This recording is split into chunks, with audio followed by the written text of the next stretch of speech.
Welcome to my channel. धेरै पछि vlog आउँदैछ, त्यसको लागि चाहिँ रियली सरी। अनि आज चाहिँ भ्लग बनाउनुको कारण के छ भनेपछि हाम्रो ब्याङ्कले चाहिँ आज किबोर्ड किन्न लाग्छ। फाइनली धेरै लामो वेटिङ पछि किबोर्ड आउनु लाग्छ। सो त्यही भएर चाहिँ त्यही किबोर्डको यसो डेलिभरी लिएको यसो भ्लग हालिदिउँ न भनेर यसो भ्लग बनाएको, हेर्नु होला। ल अहिले एकछिनमा ल अब चाहिँ किबोर्ड लिन गइरहेको, भर्खरै डेलिभरी आएको छ। अब अरू सब त्यही पुगेर देखाउँछु ल। दिवानवेको पियानोको अनबक्सिङ गर्दैछ। म चाहिँ भोकलिस्ट क्यामेराम्यान, किबोर्डिस्ट अबको जन च्याम्पलिङको झोलचौमिन। लास्ट टाइम पनि स्पिकर अनबक्स गरेँ नि, योपालि चाहिँ किबोर्ड अनबक्स गर्दैछु।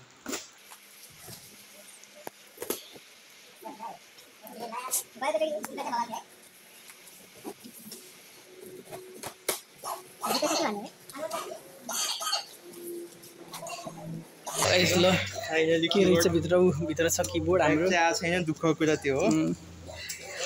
ब्याग अब हाम्रो बर्नवासले जुगाड गराउँछ, मगाइदिन्छु, पैसा दिन्छ साथीले। त्यही बचेछ। यहाँ त इलेक्ट्रिक किन्ने बेला भयो, चाबीसँग त। ल प्याकिङ चाहिँ राम्रो छ।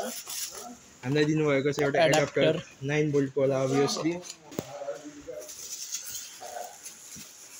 बहुत हेभी छ यार, हात लगाउनु पर्छ दुईजनाले। यसो यसो यसो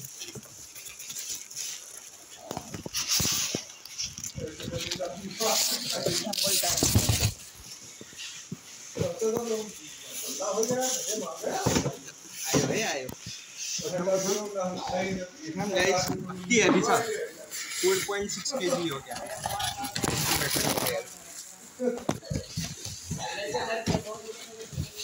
ल वाह कत्रो। अब सदरले वाउ वाउ पार्छ। यसको प्याकेजिङ पनि राम्रो पर्छ। अब सदरले कति दिनसम्म यो प्लास्टिक चाहिँ खोल्दैन मलाई थाहा छ। त्यही बचेछ। युज गर्यो प्लास्टिक राख्छ।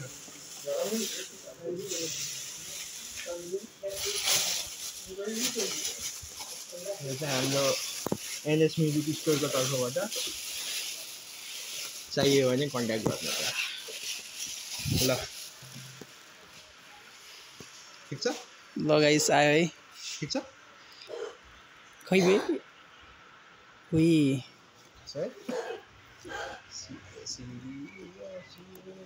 अब चाहिँ खतरा आउँछ है। उही दामी आउँछ, दामी आउँछ गीतहरू। पिच बाइन्डर चाहिँ खासै खतरा रहेछ। साँच्चै पिच बाइन्डर जस्तो ठिकै छ। जहाँ अब साउन्ड चेक चाहिँ घर गएर हुन्छ। अब भ्लग बन्द गरौँ हाल। हामी सदरको घर पुगिसक्यौँ। यही रुममा छ किबोर्ड। बत्ती बत्ती बत्ती बत्ती बत्ती बत्ती बत्ती पनि अन भयो। किबोर्ड आइसक्यो। म चाहिँ यस्तो हालतमा, यस्तो हालतमा।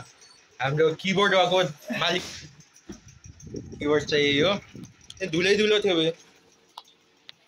ल सर खोलौँ। ए फोटो खिच्देऊ ल साथी। आइफोनबाट खिच्दा खिच्दा फोटो खिच्देऊ, दाइले हालिदिनु पर्छ देखि। आइफोनको एउटामा चार्ज छैन, एउटाको क्वालिटी कस्तो छ। त्यो चार्ज भएको अलग खिच्छ। आन्टीलाई बोला न, आन्टीले अनबक्सिङ गर्छ। यत्रो 20,000 को पानीले काम चलाइरहनु कहाँ यस्तो पाइन्छ बे। के फेरि भन्दै त? यत्रो 20,000 को पियानो किनेर पानी खुवाइराख्नु यस्तो नि हुन्छ।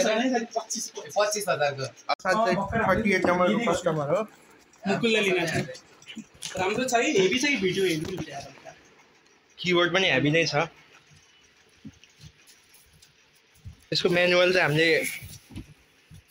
एडाप्टरको चाहिँ डब्बा फाल्दैन मैले अझै। यो चाहिँ गाइज मेन कुरा हो, यो चाहिँ पढ्नै पर्छ किनेपछि जुन सामान पनि।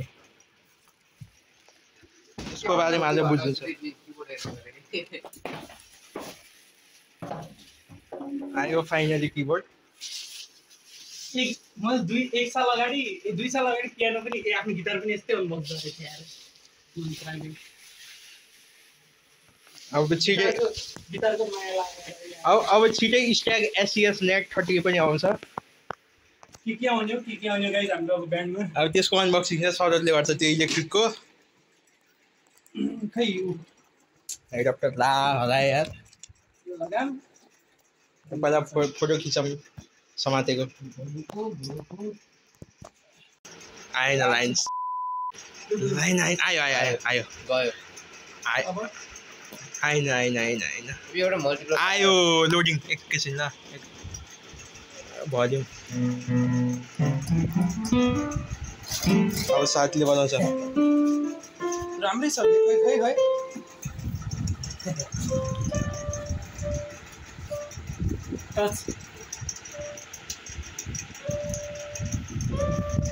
अब किबोर्ड अब यति हो आजको लागि भ्लग यतिमै bye bye see you tata vlog छोटो हुन्छ